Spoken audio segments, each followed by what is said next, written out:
Assalamualaikum warahmatullahi wabarakatuh. Untuk menempuh ujian akhir semester pada mata kuliah Estetika Humanisme, saya mengambil tema atau topik yaitu Emotional Intelligence.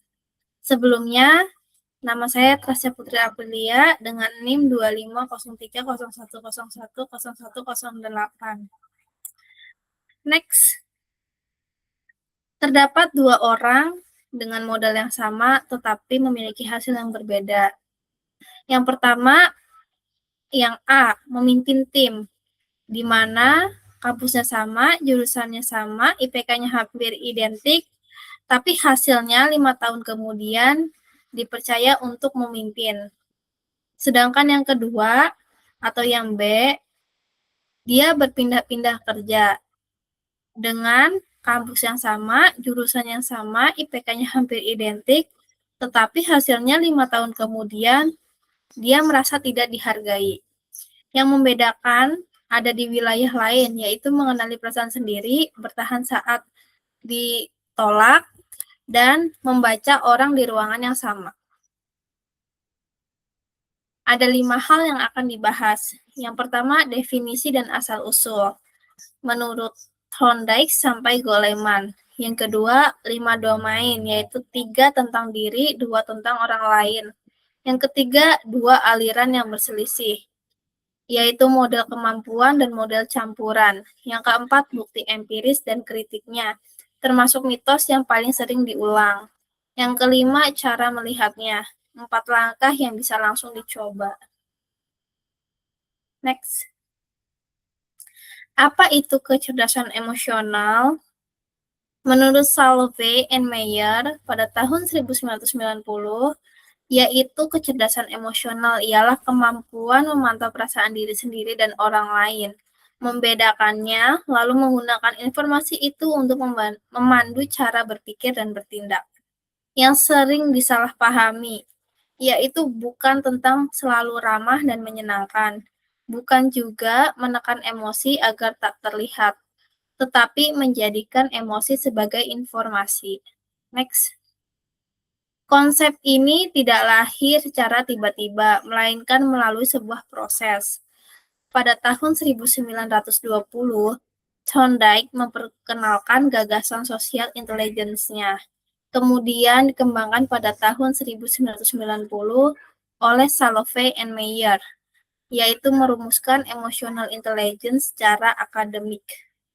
Pada tahun 1995, Goleman membuat buku populer, sehingga istilah ini mendunia. Lalu pada tahun 2011, O'Boyle dan kawan-kawan meta-analisis menguji seberapa kuat buktinya. Yang membuat istilah ini populer bukan jurnal ilmiahnya, melainkan buku populer. Fakta itu punya konsekuensi. Next. 5 domain kecerdasan emosional, yaitu 3 tentang diri sendiri, 2 tentang orang lain. 5 domain dan urutannya tidak acak, melainkan ada 5, yaitu 1. Kesadaran diri dengan mengenali saat emosi muncul. Yang kedua, pengelolaan diri, memberi jarak sebelum merespons. Yang ketiga, motivasi, yaitu dorongan dari dalam diri. Yang keempat, empati, memahami kerangka pikir orang lain. Yang kelima, keterampilan sosial, yaitu mengelola hubungan dan konflik. Bertingkat, bukan daftar. Emosi yang tak disadari mustahil untuk dikelola. Next. 3 domain tentang diri sendiri. Yang pertama, kesadaran diri. Menyadari saya sedang kesal. Ketika sedang kesal, bukan 3 jam kemudian sambil menyesal. Yang kedua, pengelolaan diri, yaitu bukan menahan emosi, tetapi memberi jarak antara rangsangan dan respons agar sempat memilih tindakan. Yang ketiga, motivasi. Dorongan dari dalam, cirinya terlihat sangat gagal, yaitu umpan balik atau vonis atas diri sendiri. Istilah Goleman untuk momen emosi mengambil alih kendali, yaitu amygdala hijack. Next. 2 domain tentang orang lain, yaitu ada empati. Empati di sini bukan ikut sedih saat orang lain sedih, tetapi memahami kerangka berpikir orang lain, termasuk yang tidak diucapkan. Contoh, rekan yang mendadak diam di rapat mungkin tidak setuju, tetapi merasa tidak aman saat bicara. Terus yang kedua itu ada keterampilan sosial, di mana muara dari 4 domain sebelumnya, yaitu dengan mengelola hubungan, bernegosiasi, menyelesaikan konflik tanpa merusak relasi. Ukuran mutu hubungan bukan banyaknya kata. Orang pendiam bisa sangat tinggi di sini. Next. Para ahli sendiri belum sepakat, yaitu ada 2 model. Yang pertama, model kemampuan menurut Meyer and Salovey. Yang kedua, ada model campuran menurut Goleman and Barton. Menurut Meyer and Salovey, model kemampuan, yaitu kecerdasan emosional adalah kemampuan kognitif sungguhan. Diukurnya dengan tes berjawaban benar dan salah. Alat ukurnya yaitu MSCI-IT. Yang kedua, model campuran menurut Goleman and Barton, yaitu mencampur kemampuan, sifat kepribadian, dan motivasi. Diukurnya dengan kuesioner laporan diri. Alat ukurnya AQI dan sejenisnya. Kalau diukur lewat laporan diri, yang terukur bisa jadi hanya seberapa positif seorang menilai dirinya. Next. Seberapa kuat buktinya? Terdapat 0,2 sampai 0,3 korelasi dengan kinerja kerja menurut O'Boyle dan kawan-kawan pada tahun 2011. Yang benar yaitu hubungan positif dengan kinerja terbukti konsisten lintas puluhan penelitian, tetapi bertahan setelah kecerdasan kognitif dan kepribadian dikendalikan. Jadi ia menyumbang sesuatu yang tidak tertangkap tes IQ.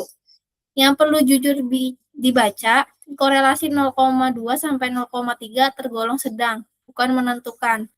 Kecerdasan emosional adalah salah satu faktor yang berpengaruh, bukan faktor utama yang menentukan segalanya. Next.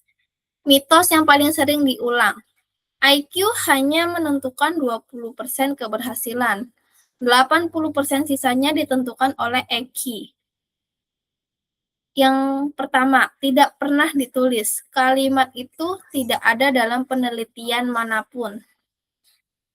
Yang kedua, angka 80% ditambahkan orang lain. Goleman sendiri kemudian membatanya secara terbuka. Yang benar-benar ditulis. Goleman menulis IQ menyumbang sekitar 20% terhadap faktor penentu keberhasilan. Yang isinya 80% itu sebenarnya di sini berisi dari latar keluarga, jejaring, ekonomi, kesehatan, dan keberuntungan. Konsep yang baik tidak perlu dibela dengan angka yang dibesar-besarkan. Next. Kecerdasan emosional tidak identik dengan menjadi orang baik.